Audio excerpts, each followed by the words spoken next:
अनोखी कथाएं चैनल में आप सभी भक्तजनों का स्वागत है। हरे रामा हरे कृष्णा कृष्णा कृष्णा हरे हरे। आज हम आप सभी को सुनाएंगे श्रीमद् भागवत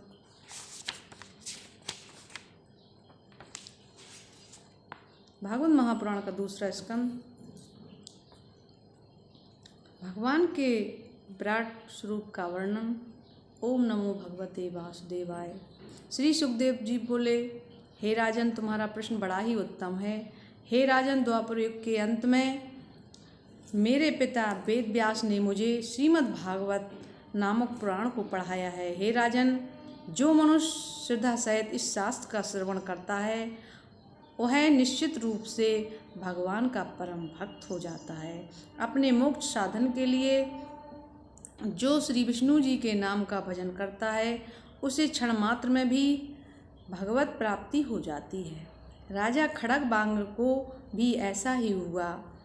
वे एक क्षण में ही सब कुछ त्याग कर विष्णु जी को प्राप्त हो गए थे। ओमकार के जाप से मन बस में हो जाएगा, क्योंकि इस पुरुष का सारथी बुद्धि है। जब मन के द्वारा सब इंद्रियें जन विषयों को रोक कर्मों की वासना से खींच लेवे तो यह मन बुद्धि से मिलकर श्री विष्णु जी की भक्ति करने लगता है। इस प्रकार जब वह विष्णु जी के साथ लग जाता है तो सर्वदा ही शांत हो जाता है। अन्यथा यह रजोगुण से खिंचा हुआ मन बड़ा अज्ञानी है। बुद्धिमान को चाहिए कि वह इसे धारणा के द्वारा रोके, क्योंकि धारणा के द्वारा ही सफलता प्राप्त होती है। सुखदेव जी बोले, हे राजन, यह योग का बड़ा सुंदर विषय है। आसन, प्राणायाम और प्रत्याहार के पश्चात ही धारणा का आगमन होता है। यह विराट शरीर स्थूल से भी स्थूल है, जिसमें यह सारा संसार भूत भविष्य और वर्तमान दशा में कार्य करता हुआ दिखलाई पड़ता है। तब सप्त वर्णों से संयुक्त इस ब्रह्मांड रूप शरीर में जो यह विराट पुरुष है वही भगवान धारणा का विषय है। इस विराट भगवान के चरण का पंजा रसातल है, एड़ी और उसके ऊपर की गांठ महातल है और तलातल इस विशिष्टा पुरुष ही दोनों जंगा हैं। सुतल उनके घुटने और जांग मोटी रान बितल है। ये पृथ्वी पते महातल उसकी जंगा है और पृथ्वी के ऊपर लोक उनका नाभि रूप सरोवर है। उनका वक्षस्थल ही स्वर्गलोक है और मृतलोक महलोक ग्रीवा, जनलोक मुख, तपलोक मस्तक तथा सत्यलोक इस भगवान की शिखा है। इंद्रादि देवता उनकी भुजाएं और दिशाएं ही उनके कान हैं। वे इंद्रियों के द्वारा ही शब्दों का श्रवण करते हैं और दोनों अश्विनी कुमार ही उनकी नासिका हैं, जिनके द्वारा वे सूंघते हैं और गंध लेते हैं। अग्नि इनका मुख है, गंध इनकी प्राण इंद्रिय हैं, आकाश उन भगवान के नेत्र हैं, सूर्य उनके चक्षु इंद्रिय हैं, दिन रात पलक हैं, भौं का अभिलाष ब्रह्मा पद है। जल तालु है तथा रस इनकी जिह्वा है। उनके दाढ़ स्थान में यम गायत्री आदि छंद ही उनका सिर है। पुत्र आदिकों के स्नेह का अंश होना उनके दांत है। मनुष्यों में उन्माद वाली जो अवस्था है वही भगवान का हास्य है तथा अपार सृष्टि उनकी कटाक्ष है। उन भगवान के ऊपर के ओंठ में लज्जा और नीचे के ओंठ में लोभ, स्तनों में धर्म, पीठ में अधर्म, लिगेंद्रिय में प्रजापति, अंडकोश में मित्र वरुण, कुक्षी में समुद्र और हड्डियों की अपार पर्वतों का समूह है। हे राजन, नदियाँ ही उनकी नसें हैं, वृक्ष समूह रोम हैं और प्रचंड वायु उनकी श्वास, काल गमन प्राणियों का जन्म मरण उनका कर्म है। मेघ उनके केश, संध्या काल उनका वस्तु तथा समय प्रधान उनका हृदय है और मन उनका चंद्रमा के समान निर्मल है। उसी में सब विकार समाये हुए हैं।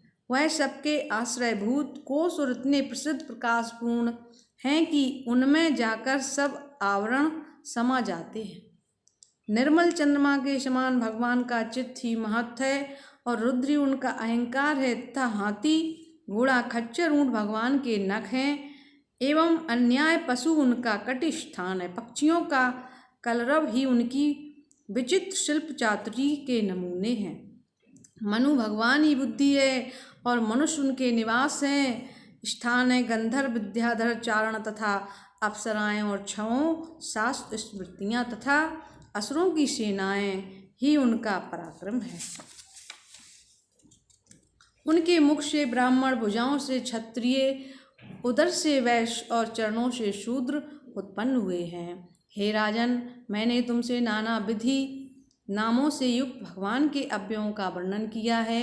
मोक्ष को चाहने वाले की कहीं भी धारणा कर सकते हैं। योग युक्ति द्वारा भगवान के स्वरूप का दर्शन।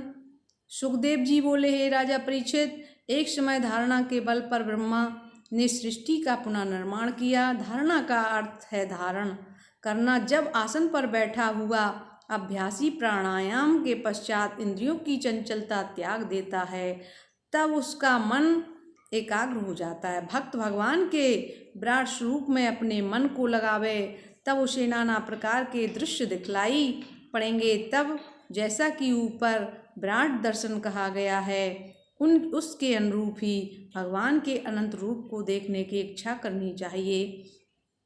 स्मरण रहे, उसे मन को अपने विचारों एवं बुद्धि द्वारा रोककर भगवान के उसी प्रकाश में लगावें जो उसे दिखलाई पड़ता था। हे राजन, अभ्यासी को चाहिए कि वह धारणा करने में अपने अंतःकरण में स्थित शंख चक्र गदा पद्म को धारण करने वाले चतुर्भुज भगवान का ध्यान करें और ऐसा संकल्प करें कि भगवान के कमल समान नेत्र, लंबे नेत्र तथा कदम पुष्प के केसर के समान पीत वर्ण का वस्त्र वे रत्नों से जड़े हुए सोने के बाजूबंद पहने हैं। चमकते हुए महारत्नों से युक्त विराट धारण किए हैं। कानों में कुंडल चमक रहे हैं, जिनके चरण कमल में लक्ष्मी निवास करती हैं। हृदय पर श्री वस्त्र का चिन्ह है, जो निर्मल बनमाला धारण किए हुए हैं। वे क्षुद्र घंट का युक्त कौस्तुभ मणि की माला पहने और उनके घुंघराले बाल हैं। नीली पलकें, मंद मुस्कान से वे बड़े ही मनोहर जान पड़ते हैं। वे दयालु और भक्तवत्सल हैं। जब योगी इस शरीर को देखना चाहे, तब काल और देश का विचार न करते हुए वह जहाँ चाहे सुखपूर्वक दृढ़ आसन पर बैठकर मन सहित प्राणों को रोके।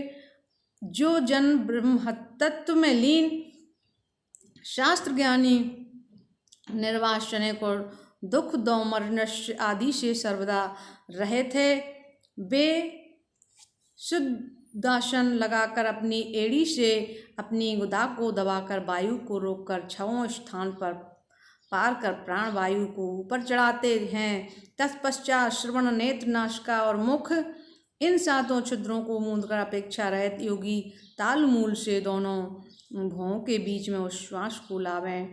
फिर वहाँ कुछ देर ठहर कर मस्तक ब्रह्मरंध्र को फोड़कर पर ब्रह्मा में प्राप्त हों। शरीर तथा इंद्रियों को त्याग करें, यही मुक्ति कही जाती है। मुक्ति क्या है हे राजन? यदि ब्रह्मा के स्थान को जाना चाहे तो उसे मन तथा इंद्रियों सहित शरीर से निकलना चाहिए। जिन योगियों को सूक्ष्म शरीर प्राप्त है, वे समस्त लोक में चाहे जहाँ जा सकते हैं, परंतु सकाम साधक उस युक्त शक्ति को नहीं प्राप्त कर सकता जिसे योगी विद्या, तप, योग और समाधि द्वारा प्राप्त करते हैं, क्योंकि सुषुम्ना नाड़ी के द्वारा वह आकाश और ब्रह्मलोक में अग्नि के अभिमानी देवताओं को प्राप्त होता है। तब इस प्रकार के निष्पाप व्यक्ति श्री विष्णु के सुषुमार चक्र को प्राप्त हो अति सूक्ष्म और निर्मल लिंग शरीर से ब्रह्मा ज्ञानियों के उस स्थान में पहुंच जाते हैं जो समस्त देवताओं एवं सर्वलोकों में सर्वदा नमस्कृत होता रहता है। तत्पश्चात वह अनंत जी के मुख की अग्नि से जलते हुए त्रिलोक को देखकर सिद्धेश्वरों के विमानों से सेवित स्थान ब्रह्म पद को प्राप्त होते हैं। वहाँ पहुँचने पर शोक दुख कुछ नहीं रहता। वहाँ ना वृद्धता और ना मृत्यु। वह प्राण इंद्रियों से गंध को, रसना से रस को, दृष्टि से रूप को, त्वचा से वायु को और स्रोत से इंद्रिय से शब्द स्वरूप को प्राप्त होकर फिर उन कर्मेंद्रियों के द्वारा उन कर्मों को प्राप्त होता है जो विष्णु भगवान की इस उत्तम गति को प्राप्त होता है। वह फिर इस संसार में नहीं आता। हे राजन, आपने जो पूछा था वह मैंने कहा। भगवान विष्णु को प्राप्त करने के लिए दूसरा उत्तम मार्ग नहीं है। इस योग युक्ति द्वारा मोक्ष की प्राप्ति हो जाती है। विभिन्न देवताओं की उपासना से वस्तु की प्राप्ति। श्री सुखदेव जी बोले, उपासक जिस देवता की उपासना करता है वह उसे अवश्य प्राप्त कर लेता है। जिसे ब्रह्म तेज प्राप्त करने की इच्छा हो, चाहिए कि वह बृहस्पति की उपासना और पूजा करे। इंद्रियों की शक्ति चाहने वाले आदि को, इंद्र की संतान की इच्छा वाले पुरुषों को दक्ष प्रजापतियों का पूजन करना चाहिए। लक्ष्मी की चाहना करने वाले को, माया की, तेज की चाहने वाले को, अग्नि की, धन चाहने वाले को, वसु देवताओं की प्रभावशाली बनने के लिए रुद्रों की, भक्ष भोज चाहने वालों को अदिति की, स्वर्ग की कामना करने वाले देवताओं को, राज की इच्छा रखने की वाले पुरुषों को, विश्वदेवों की प्रजाओं को अपने वश में करने वाले पुरुषों को, श्राद्ध देवताओं की आयु बल की इच्छा करने वालों को, अश्विनी कुमारों की पुष्टि के लिए, पृथ्वी की प्रतिष्ठा के लिए स्वर्ग तथा पृथ्वी की रूप चाहने वालों के लिए गंधर्वों की, स्त्री चाहने वालों की, पुरुषों की उर्वशी अप्सरा की, और यदि सबका पुरुषों को उर्वशी और अप्सरा की यदि सबका स्वामी होने की इच्छा हो तो मनुष्य को चाहिए कि वे ब्रह्मा जी की, और यश चाहने वालों की, युग पुरुष की, धन को प्राप्त करने की इच्छा हो तो वरुण जी का पूजन करें। यदि विद्या की इच्छा हो तो शिव जी की, और यदि स्त्री पुरुष में परस्पर प्रेम की इच्छा हो तो पार्वती जी का पूजन करें। इस प्रकार धर्म के लिए विष्णु जी की पूजा, संतान की वृद्धि के लिए पितरों की पूजा, रक्षा के लिए यक्षों की पूजा, बल के लिए मर्दगणों की पूजा, राज्य के लिए मनु की पूजा, शत्रु मारण के लिए निर्कृति की पूजा, भोगों के लिए चंद्रमा की पूजा, और जिससे केवल भक्ति की इच्छा हो उसे चाहिए कि वह ईश्वर भगवान की पूजा करे। शौनक जी बोले, भगवान सुखदेव जी श्री विष्णु जी परम परायण थे। तब जहाँ श्रोता और वक्ता दोनों ही उत्तम गुणों से युक्त थे तो उनके समागमन में अवश्य श्रेष्ठ कथा हुई होगी। मुने उन पुरुषों को धन्यवाद है जिनका समय विष्णु जी की वार्ता में व्यतीत होता है, किंतु जो लोग इसके विपरीत हैं उन्होंने व्यर्थ ही इस पृथ्वी पर जन्म लिया है। हे सूत जी, मैं उनके कानों को चूहों के बिल के समझता हूँ जिसमें विष्णु जी के चरित्रों का शब्द नहीं सुनाई पड़ता है। उस मनुष्य के मुख की जिह्वा मेंढक की जिह्वा के समान है जो विष्णु जी के चरित्रों का गान नहीं करती है। रेशमी पगड़ी और किरीट सेवित मस्तक भार स्वरूप हैं जो विष्णु जी के सामने नहीं झुका। सुवर्ण कंकड़ों के अलंकृत होते हुए भी यदि दोनों हाथ विष्णु जी की सेवा में नहीं आते तो उन हाथों को मैं मुर्दे के समान समझता हूँ। जो नेत्र भगवान विष्णु के मूर्ति का दर्शन नहीं करते वे मोर पंख के नेत्रों के समान व्यर्थ हैं। उन मनुष्यों के दोनों पैर जो भगवान विष्णु के छिद्रों को नहीं जाते वृक्ष की जड़ के समान हैं। जो विष्णु जी के भक्तों की चरण रज को अपने सिर पर नहीं चढ़ाता वह जिंदा ही मुर्दे के समान है। और जो विष्णु जी के चरणों में चढ़ाई हुई तुलसी की सुगंधित सूंघकर उसकी प्रशंसा नहीं करता वह श्वास लेता हुआ ही मुर्दे के ही समान है।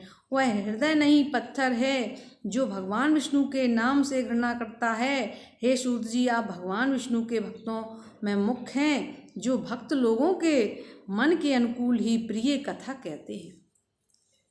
सूत जी द्वारा भगवान के गुणों का वर्णन। सूत जी कहते हैं कि जब राजा परीक्षित ने ऐसे प्रश्न किए तब भगवान विष्णु का स्मरण करके श्री सुखदेव जी बोले, मैं उस सर्वशक्तिमान परमात्मा को नमस्कार करता हूँ जो सृष्टि का पालन तथा संहार करने में ही सर्वदा ही सफल और रजोगुण आदि 3 शक्तियों को ग्रहण करने में वाले अमित प्रभाव संयुक्त सर्वोत्तम और सबके अंतर्यामी है। उससे बढ़कर अधिक ऐश्वर्य वाला कोई नहीं है। वह अपने भक्तों के पापों का नाश करने वाला और सब प्रकार के मंगलमय तथा यशस्वी है। उस ईश्वर को मेरा प्रणाम है। उस निष्कपट परमात्मा को ब्रह्मा और शंकर भी बड़े आश्चर्य से देखते हैं। हे भगवान, मेरे ऊपर प्रसन्न हो। जो ईश्वर सज्जनों का स्वामी, विपत्तियों में रक्षक, विष्णुवंशियों और देवताओं के अधीश्वर है, जो लक्ष्मीपति, यज्ञपति और बुद्धपति हैं, वे भगवान मेरे ऊपर प्रसन्न हो गए, जिनकी कृपा से निर्मल बुद्धि द्वारा लोग आत्म तत्व को देखते हैं। जिन्हें लोग अपनी बुद्धि मन वाणी से अगोचर कहते हैं, वे मुकुंद मेरे ऊपर प्रसन्न हो गए। उन भगवान की महिमा अपरंपार है।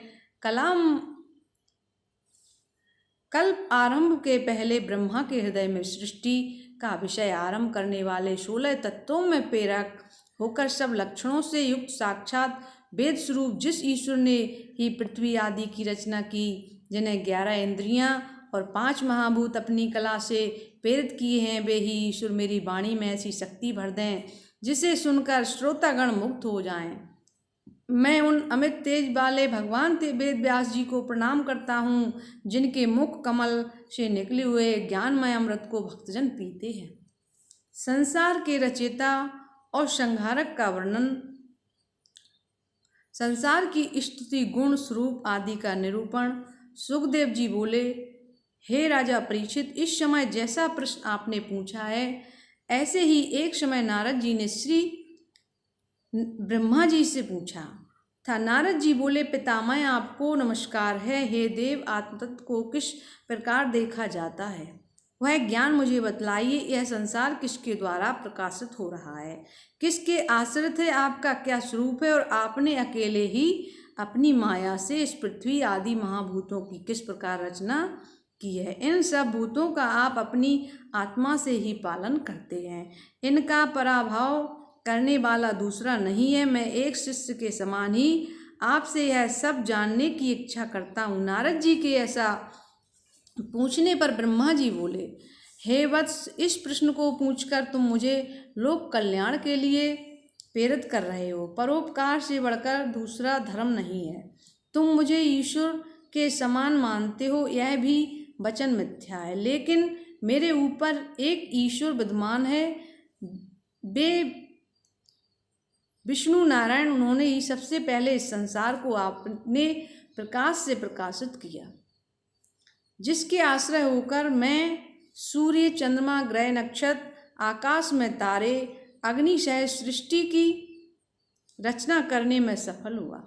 यह उन्हीं की माया है जिनमें तुम लोग मुझे संसार का कारण कहते हो। अतः उस भगवान वासुदेव को नमस्कार करता हूँ। यह पृथ्वी आदि द्रव्य, कर्म, काल, स्वभाव तथा ये समस्त जीव उसी भगवान वासुदेव के उत्पन्न किए हुए हैं। इस प्रकार से सब विष्णुमय हैं। हे नारद, यह वेद और देवतागण नारायण श्री विष्णु जी के ही अंग से उत्पन्न हुए हैं। वे नारायण यज्ञ के द्वारा ही प्रसन्न होते हैं, जिन्होंने आकाश को उत्पन्न किया। आकाश का विशेष गुण शब्द, जिससे विकार उत्पन्न हुआ, जिससे स्पर्श गुण वाला पवन उत्पन्न हुआ, वह आकाश के संयोग से प्रत्यक्ष हुआ, जिससे एक शरीर की उत्पत्ति हुई, जिसमें इंद्रियां और मन विद्यमान हुए। तदंतर काल कर्म स्वभाव के कारणवश उसमें भी विकार हुआ। तब शब्द, स्पर्श और तेज के योग से रूप उत्पन्न हुआ। फिर उस तेज से रसात्मक जल को उत्पन्न किया।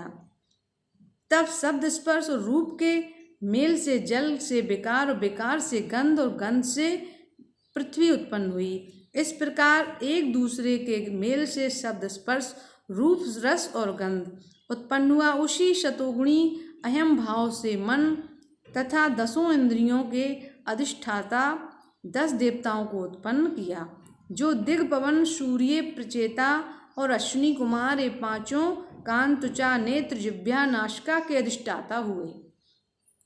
फिर अग्नि, इंद्र, उपेंद्र, मित्र, प्रजापति ये 5 वाणी हस्त, पांव, गुदा, उपेंद्रिय के अधिष्ठाता हुए। इसी प्रकार जब तेज से विकारता आई तो उससे श्रवण, त्वचा, प्राण, दृष्टि, जिह्वा, वाणी, भुजा, लिंग, चरण और गुदा ये 10 इंद्रियां और ज्ञान शक्ति वाली बुद्धि तथा क्रिया शक्ति वाला प्राण उत्पन्न हुआ। परंतु अब ये सब स्वयं अपनी शक्ति से कुछ न कर सके। तब विवश हो विष्णु भगवान की शरण में गए। तब विष्णु जी ने इन सबको मिलाकर अपनी शक्ति से ब्रह्मांड नामक शरीर की रचना की। फिर उस आकृति को लिए हुए शेष साई भगवान हजारों वर्ष तक जल में पड़े रहे।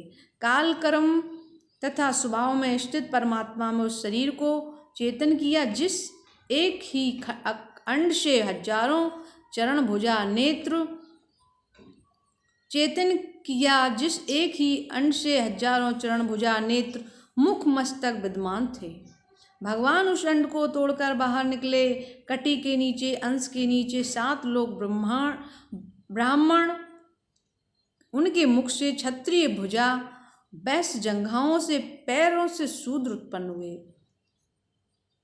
हे विष्णु के चरणों से पृथ्वी लोक, नाभि से भूर्वलोक, हृदय से स्वर्गलोक और वक्षा स्थल से महलोक उत्पन्न हुआ। उनकी ग्रीवा से जनलोक, स्तनों से तपलोक, मस्तक से सत्यलोक की उत्पत्ति हुई। कटी से अतल और जंघाओं से वितल लोक बना। जानुओं से सुतल लोक और जंघाओं से तलातल लोक की रचना की। घुटनों से महातल, पैरों से रसातल, पैरों के नीचे से पाताल लोक बना। भगवान के विराट रूप का वर्णन ब्रह्मा जी बोले, हे वत्स नारद, इस प्रकार उस विराट के मुख से अग्नि तथा छंदों की उत्पत्ति, त्वचा से 7 धातुएं और अन्न, मधु, राधिक, छहों रस के अधिष्ठाता वरुण, जिह्वा के से उत्पन्न हुए। हम लोगों के प्राण अर्थात जो पवन की उत्पत्ति का स्थान है वह उसकी नासिका है। फिर उस भगवान की घ्राणेन्द्रिय से अश्विनी कुमार देवता, औषधि और समस्त सामान और विशेष गंध उत्पन्न हुए। फिर इसके चक्षु इंद्रिय से रूप और रूप से के प्रकाशक नेत्रों की उत्पत्ति हुई तथा स्वर्ग और सूर्य उस विराट रूप के नेत्र गोलक हुए। दिशाएं, तीर्थ उस विराट के कान हैं। आकाश तथा शब्द भी उसके श्रवण से ही उत्पन्न हुए। त्वचा से स्पर्श, वायु और यह सब यज्ञों की उत्पत्ति हुई। रोम से समस्त वृक्षों की, पाषाण, लोहे, मेघ तथा बिजली की उनके सिर से के केशों, दाढ़ी, मूछ के बालों, नखों से उत्पत्ति हुई। इन सब की रक्षा के लिए भगवान ने अपनी भुजाओं से लोकपालों की रचना की। भूलोक, भुर्वलोक, स्वर्गलोक तथा क्षेम और शरणगतों की रक्षा का सब प्रबंध भगवान अपने चरणों से ही कर देते हैं। मल त्याग का उत्पत्ति पायु इंद्रिय है, उनके हृदय से ही हम लोग का मन बना है। उस विराट पुरुष ने ही गुण संयुक्त मुझे, तुम्हें, सनत कुमारों को अपने हृदय से उत्पन्न किया। शिवमारी सहित सब देवता, दानव, मनुष्य, हाथी, घोड़ा, पक्षी, सर्प, गंधर्व, मृग, अप्सरा, यक्ष, राक्षस, भूतगण, नाग, पशु, पितर, सिद्ध, धराधर, वृक्ष और जल, थल, आकाशचारी, अनेक प्रकार के जीव, ग्रह, नक्षत्र, तारा, धूमकेतु, बिजली, मेघ और जो कुछ भूत, भविष्य तथा वर्तमान सब विराट पुरुष ही उत्पन्न हुए हैं। समस्त पृथ्वी ईश्वर के एक चरण के बराबर नहीं है। वे अमृत तथा अभय पद के स्वामी हैं। भूलोक, भुर्वलोक, स्वर्गलोक, मृलोक के ऊपर और जनलोक, तपलोक तथा सतलोक में स्थित हैं। हे नारद, जब मैं महात्मा पुरुष की नाभि में उत्पन्न हुआ, कमल से उत्पन्न हुआ, तो मैंने पुरुष के अंगों के सिवा और कुछ यज्ञ सामग्रियों को नहीं जाना। मैंने उन्हीं से यज्ञ सामग्रियां बनाई। जब मैंने यज्ञ की सब सामग्रियों को एकत्रित कर यज्ञ पुरुष ईश्वर को यज्ञ के द्वारा प्रसन्न किया, तब मुझे ऐसा करते देखकर तुम्हारे भाई इन 9 प्रजापतियों ने भी सावधान होकर उनकी पूजा कर उन्हें संतुष्ट किया। उन नारायण भगवान में यह सारा संसार अधिष्ठित है। मैं उन्हीं भगवान की आज्ञा पाकर सृष्टि की रचना करता हूँ। उन्हीं के बस में रहकर महादेव जी संहार करते हैं और वे स्वयं विष्णु रूप से संसार का पालन करते हैं। मैं साक्षात वेद तथा तप हूँ जिसे प्रजापति भी प्रणाम करते हैं। मैं उस ईश्वर को नहीं जान सका जिसने हमें जन्म दिया है। जब मेरे जैसा तपस्वी भी उनका परिचय ना जान सका तब श्रद्धालु जन उन्हें कैसे जानेंगे।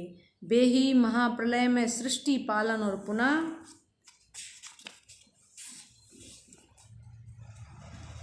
उसका संहार करते हैं। वे आदि अंत से रहित हैं, अभेद हैं और अद्वैत हैं। उन्हें शांत मन से शुद्ध अंतःकरण वाले ही जानते हैं। वे दुष्टों को नहीं दिखलाई पड़ते हैं। तपस्वी नारद में तुम रुद्र और दक्ष आदि के प्रजापति तथा समस्त महर्षिगण, गरुणादिक तथा मनुष्य लोकपाल, पाताल आदि लोकों के स्वामी, गंधर्व, विद्याधर एवं चारणों के स्वामी तथा यक्ष, राक्षस, उरग, नागों के स्वामी, पितर, देवेंद्र, सिद्धेश्वर, दानवों के स्वामी तथा अन्य जो प्रेत, पिशाच, भूत, कुष्मांड, जलचारी जीव, मृगों तथा पक्षियों के स्वामी, संसार में ऐश्वर्य, तेज युक्त, इंद्रिय तथा मन की शक्ति से युक्त, शक्ति संपन्न, क्षमाशील तथा शोभा, लज्जा, संपत्ति, बुद्धि, युक्ति, आश्चर्य, वर्ण, रूप, अरूप को कुछ भी हैं, वे सब उसी ईश्वर परमात्मा की देन है। अब मैं तुम्हें उन महापुरुष ईश्वर की मुख्य लीलाओं को बताऊंगा जो उन्होंने अवतार लेकर पृथ्वी का भार उतारने के लिए किए हैं। श्री विष्णु भगवान के अवतारों का वर्णन। ब्रह्मा जी बोले, भगवान नारायण के पास सत्व, रज और तम ये तीनों शक्तियां थीं। भगवान ने पृथ्वी को जल से ऊपर लाने के लिए बराह का शरीर धारण किया। उन्होंने महासमुद्र के मध्य में आए हुए हिरणाक्ष आदि दैत्यों का दाढ़ से विदारण कर दिया। रुचि नामक प्रजापति की स्त्री आकुति से स्वयं नामक ऐसा पुत्र उत्पन्न हुआ जिसने अपनी स्त्री दक्षिणा से स्वयं नामक देवताओं को उत्पन्न किया। महात्मा स्वयंभू मनु ने उन्हीं स्वयं भगवान को हरि के नाम से पुकारा। प्रजापति कर्दम मुनि की स्त्री देवहूति के गर्भ से 9 बहनों की साथ कपिल देव मुनि उत्पन्न हुए। ये महात्मा बड़े ही ज्ञानी और ब्रह्मवादी थे। इन्होंने अपनी माता को ब्रह्म ज्ञान देकर उसी जन्म में मुक्ति प्राप्त कर दी। परम तपस्वी अत्रि मुनि ने संतान की इच्छा प्रकट की। भगवान ने उनके लिए अपने को अर्पण कर दिया। इससे उन मुनि के घर भगवान दत्तात्रेय नाम से अवतरित हुए, जिनके चरणों की धूल से यदु तथा हैत आदि राजाओं की उत्पत्ति हुई। ये सभी योग सिद्ध को पाकर परलोक गमन किए। तब एक नहीं अनेक लोकों के रचने की इच्छा से मैंने घोर तप किया। मेरे उस अखंडित तप से प्रसन्न होकर श्री विष्णु जी ने सनक, सनंदन, सनातन, सनत कुमार नामक 4 आत्मज्ञानी ऋषियों का भली भांति वर्णन किया, जिसने अन्य योगियों ने अपने मन में साक्षात ईश्वर को देखा। उन्हीं नारायण विष्णु जी ने अपनी योग माया से दक्ष प्रजापति की कन्या मूर्ति के गर्भ से नर नारायण के रूप में अवतार धारण किया। बालक ध्रुव को दर्शन और ध्रुव पद देने के लिए भगवान ने अवतार लिया। कुमारगामी में प्राप्त राजा बेनु के मर जाने पर प्रजा की रक्षा के लिए भगवान पृथु जी के नाम से अवतरित हुए। राजा नाभि की स्त्री सुदेवी के पुत्र ऋषभदेव जी के रूप में भगवान उत्पन्न हुए। वे भगवान मेरे यज्ञ में हरिग्रीव नाम से उत्पन्न हुए। उस समय उनके श्वास लेती हुई नासिका से बड़ी सुंदर वेद लक्षणा वाली वाणी उत्पन्न हुई। युगांत के समय उन्हीं भगवान ने समस्त जीव समुदाय के आश्रयभूत होकर मत्स्य अवतार धारण किया, जल में विहार किया। उस समय भगवान ने 2 बड़ी विचित्रता उत्पन्न कर दी थी। जब देवता तथा दानवों के युद्धपति अमृत के लिए समुद्र को मथने लगे थे, तब कच्छप रूपधारी विष्णु जी ने अपनी पीठ पर मंदराचल पर्वत को धारण किया था। फिर विष्णु जी ने नरसिंह रूप धारण कर हिरण्यकश्यप को मारकर भक्त प्रहलाद की रक्षा की थी। तदुपरांत जब तड़ाक के बीच महाबलवान ग्राह्य ने हाथियों के युद्धपति का पैर पकड़ लिया, तब उसकी पुकार सुनकर हाथ में चक्र लिए गरुड़ पर सवार हुए नारायण ने चक्र से ग्राह्य का बदन विदारण कर गज को ऊपर निकाला। फिर नारायण ने राजा बलि का मान मर्दन कर 3 पग से समस्त पृथ्वी को नाप लिया था। हे नारद, तुम्हारी बड़ी भक्ति से प्रसन्न होकर ही मैंने यह भगवान ज्ञान तुमसे कहा है, जिससे सुनकर मनुष्य सहज ही में आत्मज्ञान को प्राप्त कर लेते हैं। इन्हीं भगवान ने धन्वंतर जी के अवतार लिया, जिसमें उन्होंने बड़े बड़े रोगी मनुष्यों के रोगों का शीघ्र ही नाश कर दिया। इसके पश्चात संसार को नाश करने के लिए उग्र पराक्रमी परशुराम जी ने 21 बार अपने तीक्ष्ण धार वाले फरसे से को लेकर ब्राह्मणों के द्रोही वेद मार्ग को छोड़ने वाले पृथ्वी पर कंटक रूप राजाओं का संहार कर दिया था। इसके पश्चात भगवान ने इक्ष्वाकु में राजा दशरथ के घर श्री रामचंद्र जी के नाम से प्रकट हो पिता को की आज्ञा मान सीता और लक्ष्मण सहित वन में जाकर दुष्टों का नाश करते हुए परम अत्याचारी रावण का नाश किया। उस समय लंका में जाने के लिए समुद्र मार्ग नहीं दे रहा था, परंतु भगवान ने कुपित हुए उस ही समुद्र थरथर कांपने लगा। उसने शीघ्र श्री राम जी को लंका में जाने का मार्ग दे दिया। पश्चात दैत्यों की सेना से दुखित पृथ्वी के क्लेश को नाश करने के लिए बलभद्र तथा श्री कृष्ण जी के नाम से भगवान ने मथुरा के अवतार धारण किए।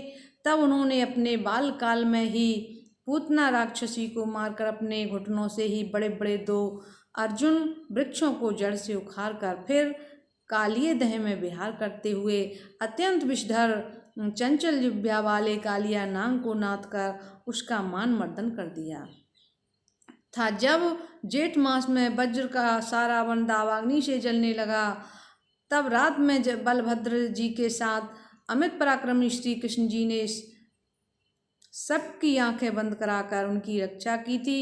फिर एक समय श्री कृष्ण जी को बांधने के लिए माता यशोदा रस्सी लेकर आईं, तो जमुआते हुए श्री कृष्ण जी ने अपने मुख में 14 भुवन दिखलाकर उन्हें ऐसा संकेत कर दिया कि वे उनकी ओर एकटक देखती रह गईं।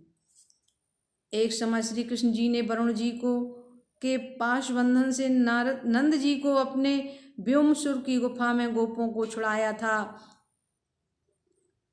जब श्री कृष्ण जी 7 वर्ष के थे, तब उन्होंने दिन रात अपूर्व जलधार बरसाते हुए इंद्र के प्रकोप से गोवर्धन पर्वत को उठाकर वज्र की रक्षा की थी। फिर जब चंद्रमा की किरणों से व्याप्त रात्रि में रास की इच्छा से श्री कृष्ण जी वन में क्रीड़ा करने लगे, तब वहाँ नृत्य गान के माधुर्य से उत्पन्न कामदेव रूप वाली स्त्रियों को हरने वाले शंखचूर्ण का उन्होंने सिर काट दिया, और जो प्रलंबासुर, धेनुकासुर, बकासुर, केशी, अरिष्ठासुर, चारूण,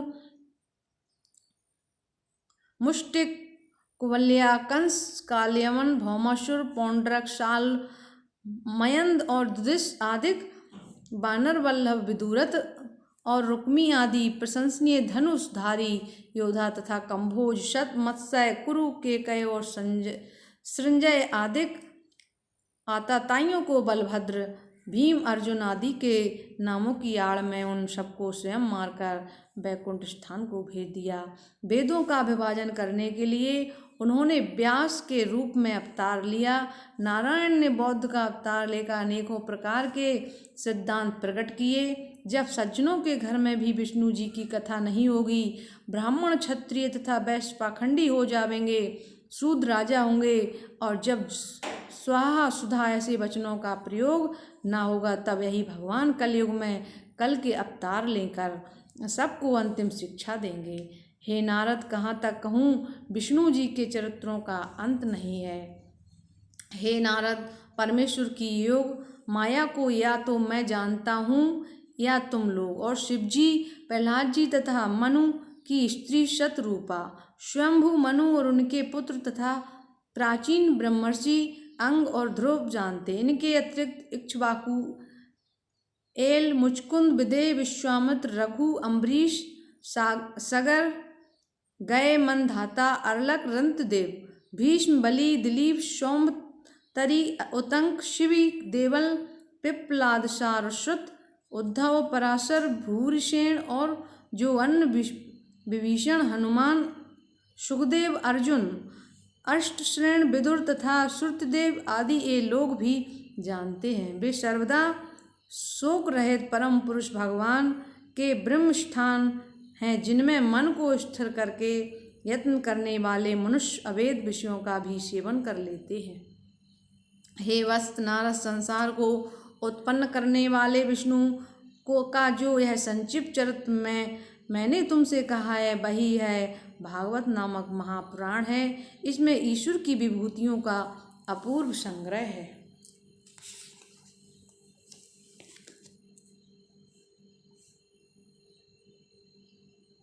परीक्षित का सुखदेव जी से श्री भगवान कृष्ण की कथा एवं सृष्टि की उत्पत्ति विषयक प्रश्न पूछना। परीक्षित ने कहा, मुनीश्वर, अब आप मुझसे यह बतलाइए कि पृथ्वी आदिक पंच महाभूतों के संबंध से शून्य यह जीव कैसे शरीर का प्रारंभ कैसे होता है, उसका कोई कारण है या नहीं। उस ईश्वर तथा हमारे जैसे धारण जीवों के भेद ही क्या है, जिसकी दया से ब्रह्मा जी सब प्राणियों की रचना करते हैं।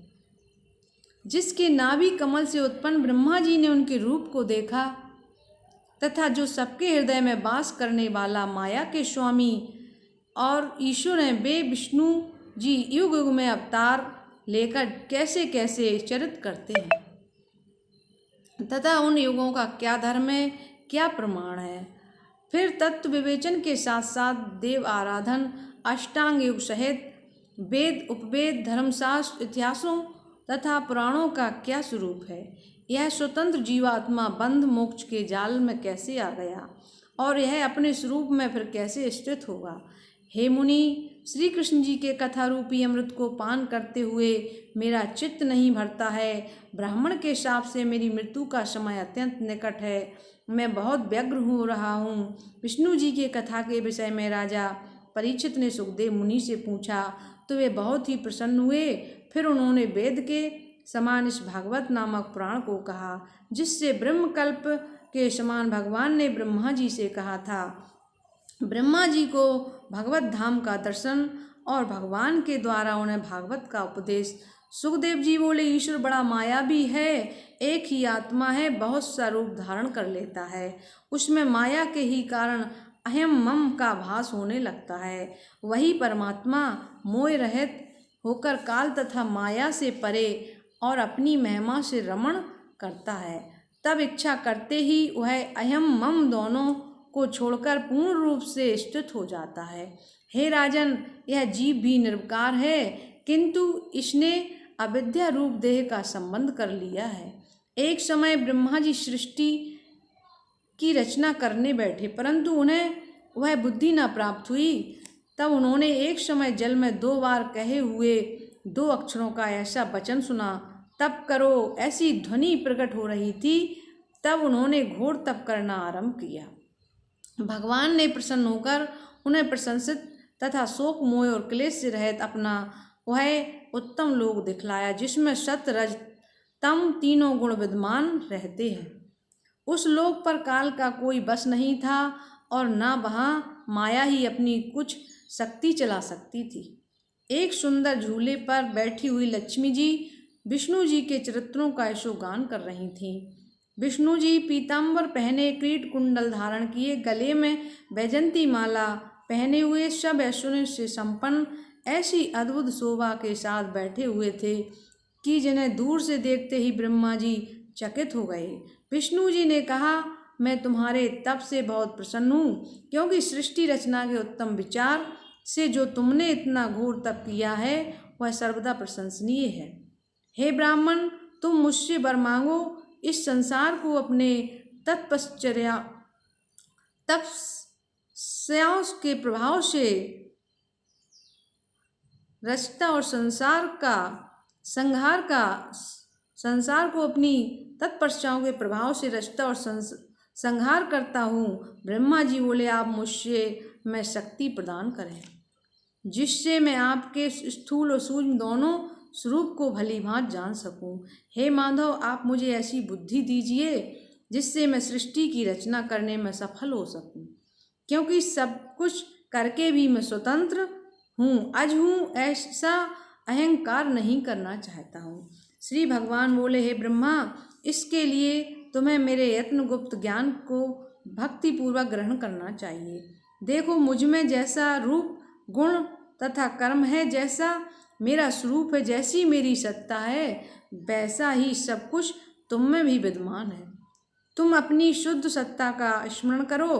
देखो, पहले शुद्ध सत्ता जो अपना आप रूप है वही थी और अब भी शुद्ध रूप में वही विद्यमान है, परंतु उसमें अहम भाव आने से ही यह स्थूल सूक्ष्म कारण आदि रूप आ गए, परंतु यह अब सब शुद्ध सत्ता के आगे कुछ नहीं है। सबसे पहले मैं ही था और आज भी मैं ही हूँ। इसके पश्चात भी जो शेष रहता है वह भी मैं ही हूँ। किसी भी वस्तु में विद्यमान अविद्यमान तेज का होना उस सत्ता की ही प्रभाव है, परंतु जहाँ वास्तव में कुछ वस्तु नहीं है वह मालूम होती है, और जहाँ वहाँ मालूम होती है यह एक विलक्षणा और एक भ्रम है। जैसे जल के प्रतिबिंब में दूसरा चंद्रमा मालूम होता है, परंतु वहाँ कोई चंद्रमा नहीं है। जैसे नक्षत्र मंडल में राहु नहीं दिख पड़ता, परंतु वह वहाँ विद्यमान है। यह विलक्षणता मेरी माया है। जैसे पृथ्वी जल आकाश आदि सब तत्व उत्तम अधम सभी प्राणियों में विद्यमान हैं, वही तत्व जब उनकी प्राणियों की सृष्टि नहीं हुई थी नहीं विद्यमान थे, वैसे ही उन प्राणियों में मैं हूँ और नहीं भी विद्यमान हूँ। जो आत्मदर्शी है उनको इतना ही जानना चाहिए कि सर्वदा एक और अनेक रूप विद्यमान है, सब में मिला हुआ भी है और सबसे पृथक भी है, वही अपने आप में शुद्ध सत्ता है। ब्रह्मा जी कल्पों में अनेक प्रकार की सृष्टि रचना करते हुए कभी भी आप मोहित ना होंगे। श्री सुखदेव जी बोले, ब्रह्मा से ऐसा कहकर श्री विष्णु भगवान वहीं अंतर्धान हो गए। तत्पश्चात उन्होंने सर्वभूतमय ब्रह्मा जी ने सृष्टि हेतु संसार की रचना की। तब वे पहले यम नियम में स्थित हो प्रजाओं के कल्याण हेतु अपने प्रयोजन की सिद्धि के लिए योग अभ्यास में लगे। नारद जी उनकी सेवा करने लगे। ब्रह्मा जी ने श्री नारद जी को यही श्रीमद् भागवत की कथा सुनाई थी। व्यास जी ने इसे सुंदर श्लोकों में आंधोपांत वर्णन किया। भागवत के 10 लक्षण। श्री सुखदेव जी बोले, राजा परीक्षित, इस